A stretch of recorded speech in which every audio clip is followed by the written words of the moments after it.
Yisrael Katz is the Minister of Transportation, Minister of Intelligence, and Member of Cabinet. And I would like to invite Mr. Katz to speak about the threat map of Israel.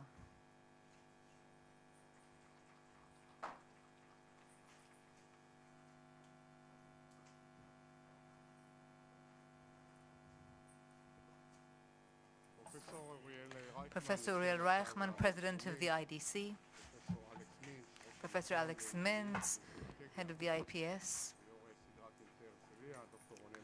Dr. Ronen Hoffman, the previous speaker, Buzzi Herzog,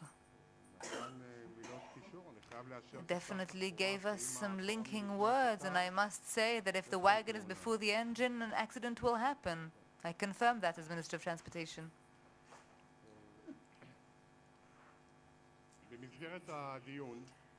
As part of this discussion on the issue defined, of course, good morning to everyone present. As part of the discussion on Israel and the changing arena, I would like to share with you some thoughts about the region and the complex relationship Israel has with the region, the threats and practical opportunities, and several interesting projects. In general, it seems that the Minister of Intelligence and the Minister of Transportation roles are intertwined, whether in the threat map or in the solution side.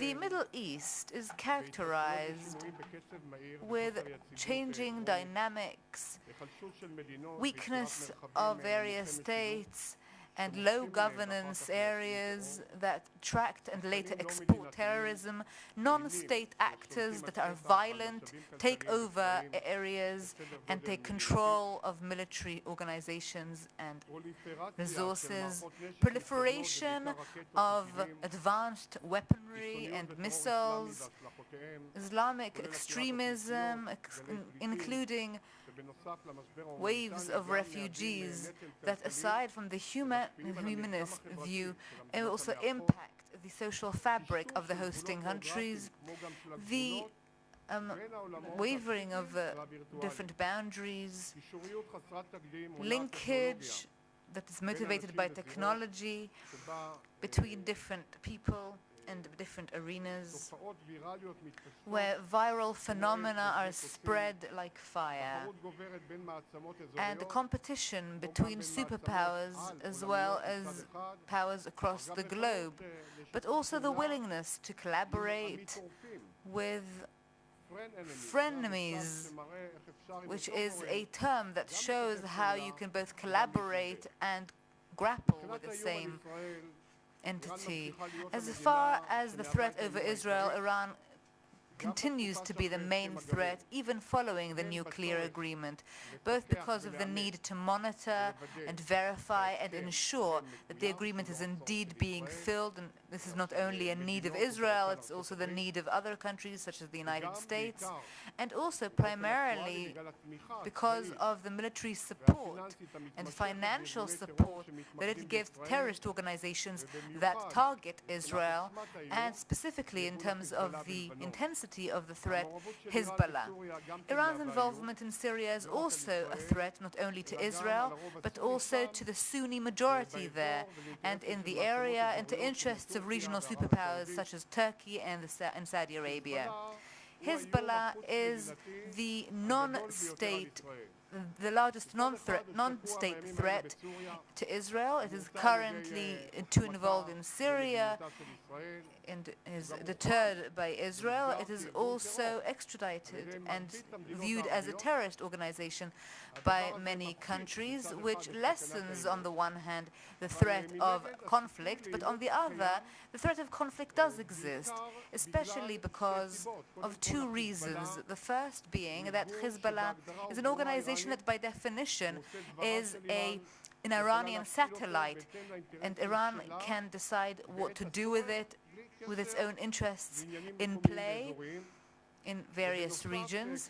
And also there is the possibility that is quite feasible of circumstantial igniting that has to do with the fanatic and megalomaniac nature and character of Hassan Nasrallah, the head of Hezbollah, who is a person who is completely disconnected from reality, aside from safekeeping himself, keeping his own safety, because he hasn't left his bunker since the end of the war. And we have seen under which circumstances the Second Lebanon War began, and how we almost reached, and that is a mere fact, how we almost were led to several conflicts over the last few years against Hezbollah, which is a kind of rolling event, a circumstantial incident. Hezbollah is unable to form an existential threat to Israel, but it can definitely harm us, harm our citizens in the home front, and to sabotage our national infrastructure in terms of our airlines, in terms of our infrastructure. And Israel cannot and should not, morally or practically, have a war of attrition against Hezbollah, and it therefore must take action against sources of attack in order to shorten the fighting and the battles as quickly as possible, and to prevent any harm to the home front, because these two things will necessarily lead to Nasrallah's expulsion, and the price will be very tough. In order to prevent tomorrow's battle, we must weaken Hezbollah today, especially by having debilitating sanctions financially and legally that will make it go backwards in terms of its capabilities. The first step was the legislative step in American Congress last December, which allows sanctioning against Hezbollah and anyone who helps it, and recently it's also been enforced, particularly against the Central Bank of Lebanon, that has been sanctioned because of its help to Hezbollah and its personnel. And we know who's doing it, but we must do so much more. The main threat of sanctions, which must be spearheaded by the US, must be against Iran.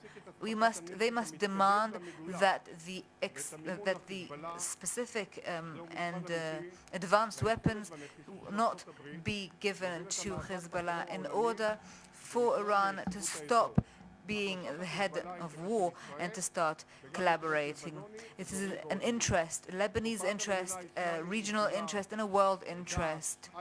ISIS is a new form of threat. It is extreme and is an inspiration for individuals to carry out terrorist attacks that are challenging the intelligence organizations and is forming a threat to the security of our neighbors. And when I speak about Jordan and Egypt, it is our interest to maintain their stability. Egypt cannot let go of its stability under these circumstances. The chronic instability and threats that characterize this region and have characterized this region for the last 5 or 6 years do not encourage risk-taking. At the same time, common threats also create opportunities for regional and international collaboration. The relationship between Israel and the region are under this tension and the instability on the one hand, but also the opportunities for collaboration that have been created on the other due to these threats.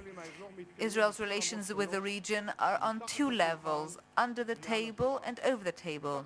Under the table is where the common threats, the mutual threats from ISIS, Iran and Hezbollah that was recently declared a terrorist organization, as I've said, by the Arab League and the Gulf State collaboration, that creates opportunities for cooperation. But under the table is where essential collaborations take place between intelligence organizations, links between military organizations and security apparatuses. This is also the place where official elements can unofficially look for initiatives outside and away from the streets and squares. But when it comes to over the table, well, that is slightly more complicated, because political and ideological and security interests come into play and reach and create a glass ceiling, and some say a cement ceiling. there is a huge gap between what is under the table and what is over the table.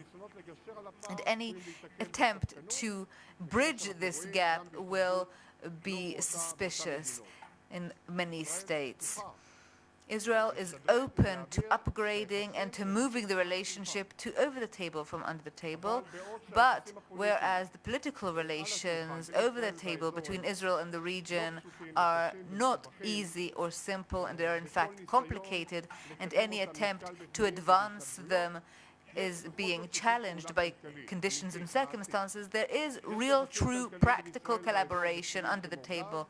There is collaboration on gas, electricity, water, agriculture, commerce, and there are other projects as well that are currently being planned or are beginning to be implemented. The water area, for example, and that's a very important piece of information that was formerly an existential area in the past, has become an economic one because of the desalination facilities that Israel has developed and set up. The question of price is slightly more significant, and also the matter of feasibility, increasing the water sources, the aquifers, and all of these very sensitive and significant things that are a very important part, a preventative part, and it stops us from promoting other collaborations. And the matter of security, and I'm now moving to my other role, and in this way I'm regularly in charge of both. I heard the end of the speech by the chairman of the opposition about expanding the government. I'm trying to continue stable. It's my 8th year in office, and there are certainly projects that we are taking care of for Israeli interests with a regional overview and viewpoint that will allow the potential for tightening relations regionally. Alongside the threat, of course, there's transportation and aviation, civil transportation and aviation, which is a target for ISIS, as we saw in the toppling of one of the planes, or in Brussels, in the airport. And alongside these opportunities, we are also advancing projects that are turning the Haifa port and the Israeli railway network to we are rebuilding our valley train. In October, the train from Haifa to Bet She'an will open, and it's connected to the Haifa port with another another platform that will allow Jordanian sea vessels and Turkish sea vessels that are already bringing merchandise in through Haifa, through us to the east. And that's no dream. It's going to happen, and it's going to be very significant eastwards. And it's insignificant because we're allowing Gulf countries and Jordan a gate to the Mediterranean.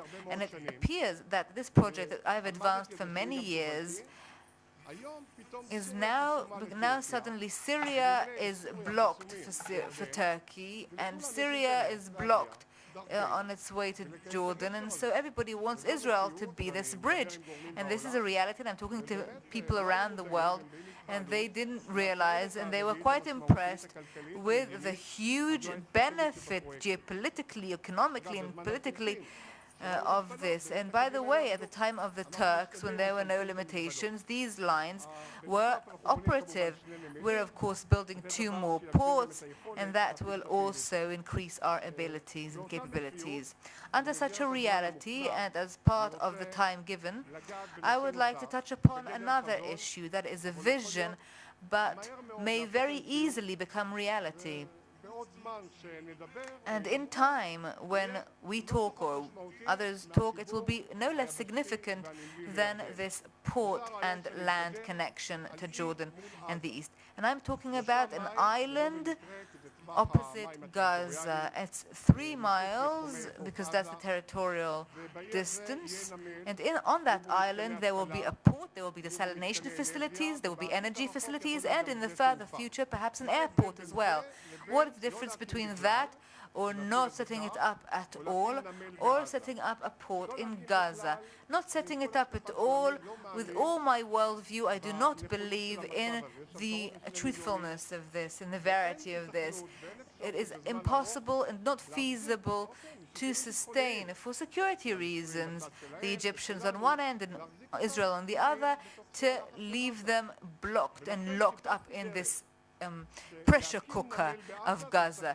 And I think that setting up a port in Gaza is a security threat to Israel, because you cannot control which sea vessels get there, what they contain, what they have on board.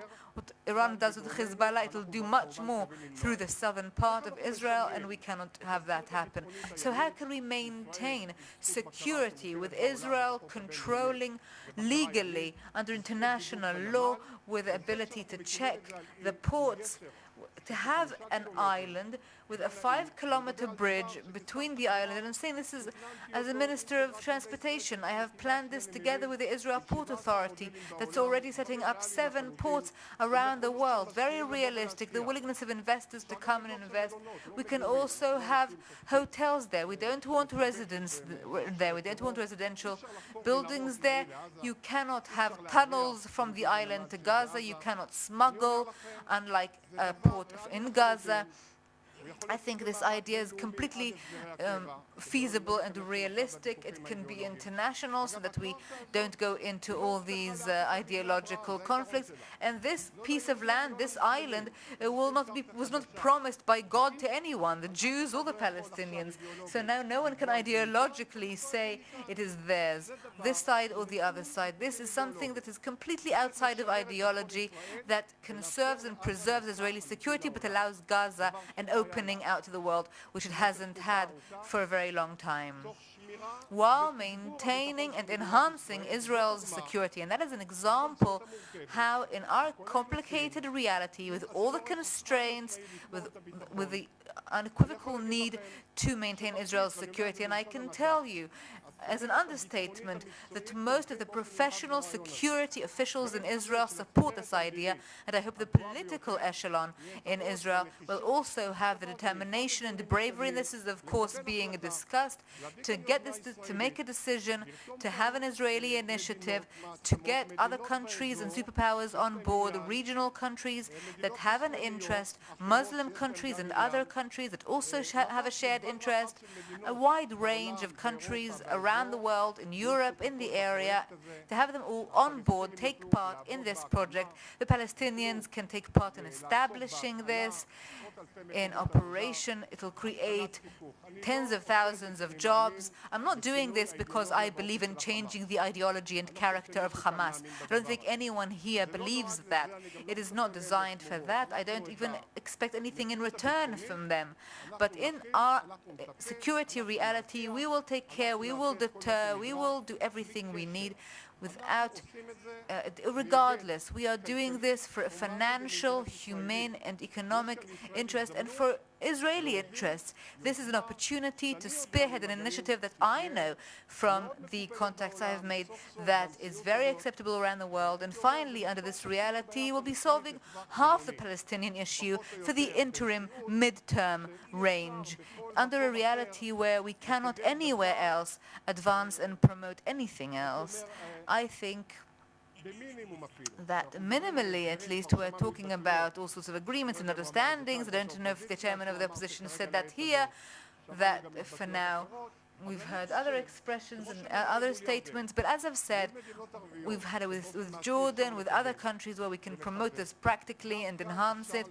Here too, we can take action. We can take actions even under this security reality and the complicated and significant threats. We still can advance and promote, and that is a government and leadership's role. And I'm happy that the security officials are also backing me up and telling me they can ensure the security aspect. So at this point, it is mandatory, and I hope this initiative will be significant. It will allow us to practically change reality, and perhaps Hamas will be pleased.